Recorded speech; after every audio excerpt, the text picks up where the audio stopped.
simplify their lifestyles by removing temptations and also focusing their energies on religion and on getting closer to God. By all means, Ramadan is significant because it is the month that Allah, or when Allah revealed the Holy Quran to the Muslim people. And during Ramadan, Muslims are called upon to re-evaluate their lifestyles. This is a very important aspect that we want to talk about in details, because also Muslims are required to make amends with others and others who have done them harm in the past. It becomes compulsory for Muslims to start fasting so long as they are healthy, sane, and have no disabilities or illness. The elderly, of course, and the mentally ill are exempt from fasting, and we are honored to have with us Dr. MAGDAH AMER. She is a scholar of Islam, and she is also a consultant of alternative medicine, to talk to us more about the holy month of Ramadan. Thank you very much, Dr. MAGDAH, for being with us. Ramadan Kareem. Same to you. Dr. Amer, all the religions and all the divine messages, they, among the rulings, all of them unify on fasting, each in their own right. Yes. So we want you to talk to us about the wisdom behind fasting when you believe in something. Why is it in particular that we should fast? Let's say first the virtues of fasting, because the impact of fasting, we can see it on the emotional level, on the physical level, and on the spiritual level, of course. So proper fasting has to be conducted. That means it's not a matter of abstaining of eating and drinking and desires. No, not at all. It's a whole conduct. Every Muslim should adhere to moral values. And should like have the Prophet ﷺ as a proper image of Siyam Khusus al-Khusus. What is Siyam Khusus al-Khusus? That means is a special fasting of the heart. That means releasing all the negative, fasting of the brain, releasing all the negative thoughts, fasting of the vision by lowering the gaze, etc. Fasting of the tongue by safeguarding the tongue of any insult or any backbiting or gossiping, etc. Fasting of the ear, it's whole morality. And mainly the Prophet ﷺ said, if you don't fast the proper way, the fruits of fasting could be only thirst and hunger. No merits whatsoever. And when we look to the merits and the virtues and the mashallah, the rewards of fasting, they are amazing. First, Allah subhanahu wa ta'ala, He's the only one who rewards about this good deed. Allah subhanahu wa ta'ala said, كل عمل ابن آدم فهو له إلا الصوم فهو لي وأنا أجزي به. That means angels cannot find any reward for the fasting. Allah subhanahu wa ta'ala grants the reward by Himself. If you compare it to prayers or zakah or whatever, good deed, the angels, they know how to record the reward. When it comes to fasting, only Allah is the one granting the reward. So it's amazing. And there is a special door named Rayyan.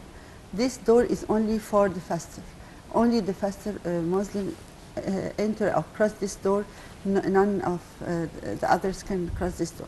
So we don't know even the other names of the gates of the paradise. There are 8 gates and a special gate for the one who is fasting.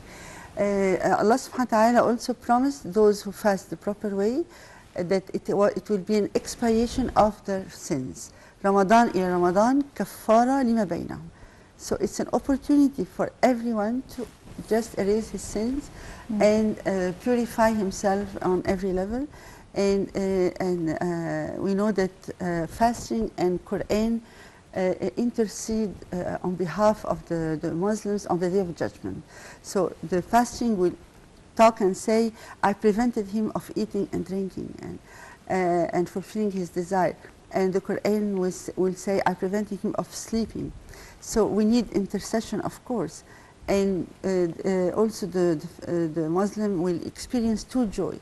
The first joy once he breaks his fast, And the second joy is on the day of judgment when he sees the reward is amazing, unlimited.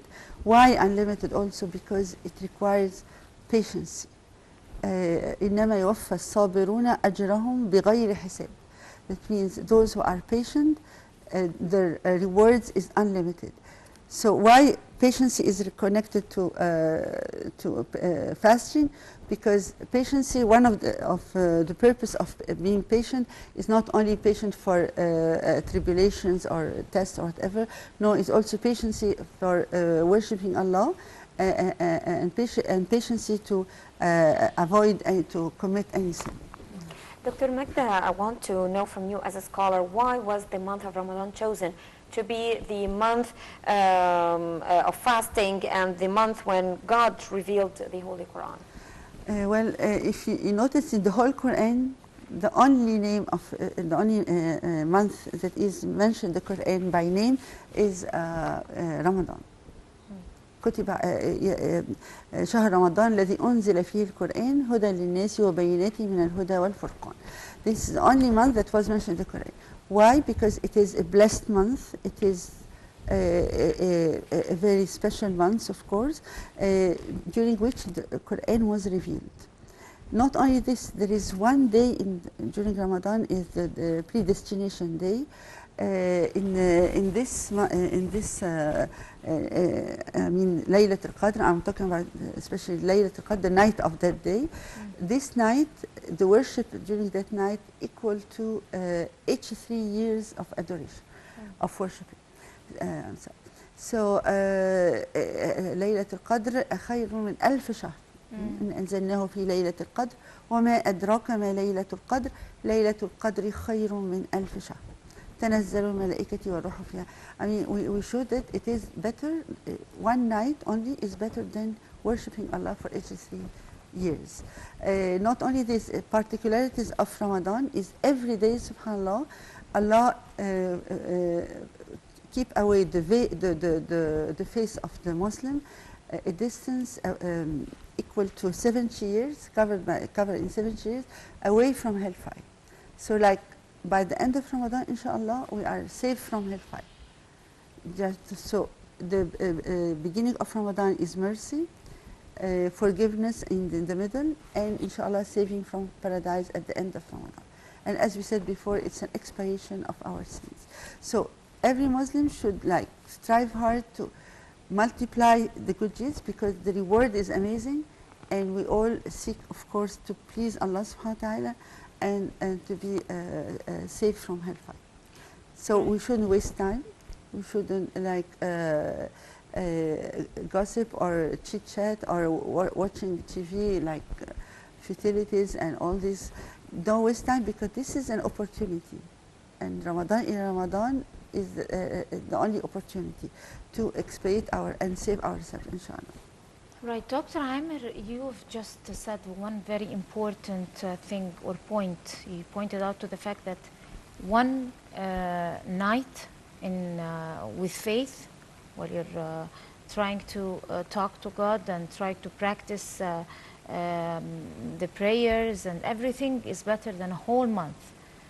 So what are the rulings of Islam when it's better than 1,000 years, not the whole month. So it's even much more than I mentioned. Yeah. So what are the rulings of Islam when someone is praying and fasting but without real faith, and someone is not as praying as much as and fasting as not as much as the first person, but with real faith, and also with practices of Islam, the real essence of Islam, with the good behavior of Islam.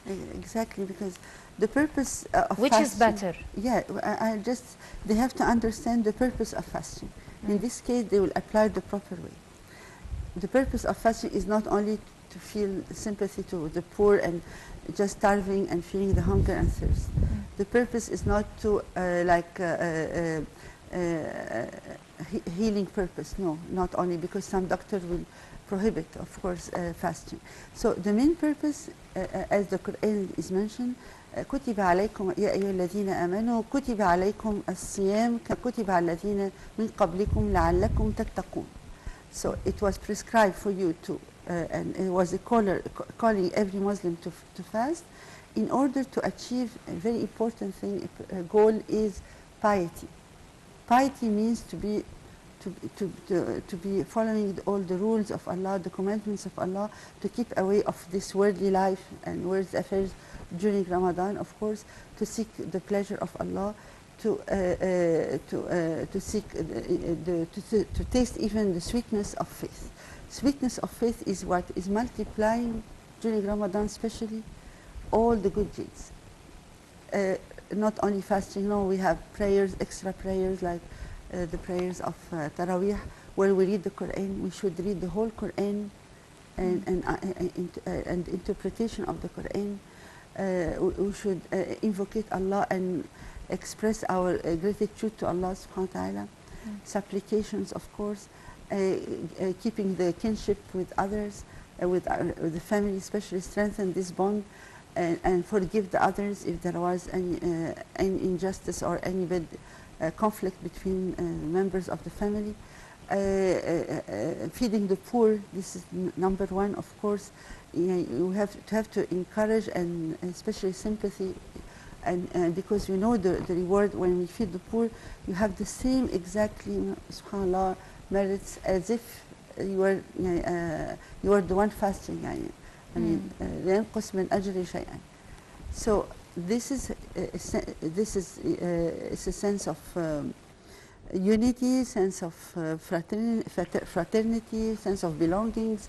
We feel it in Ramadan because we eat at the same time, we break the fasting at the same time, mashallah, and we feel the Muslim community are really united. Well, these are very good values with which we would like to wrap up this edition of the Breakfast Show. Thank you very much, Dr. MAGDAH AMER, caller for Islam and consultant of alternative medicine. Thank you very much for being with us this morning. Thank you all for being with us this morning. Thank you, Dina. My pleasure, Helen. And do stay tuned. The French transmission coming up right after this.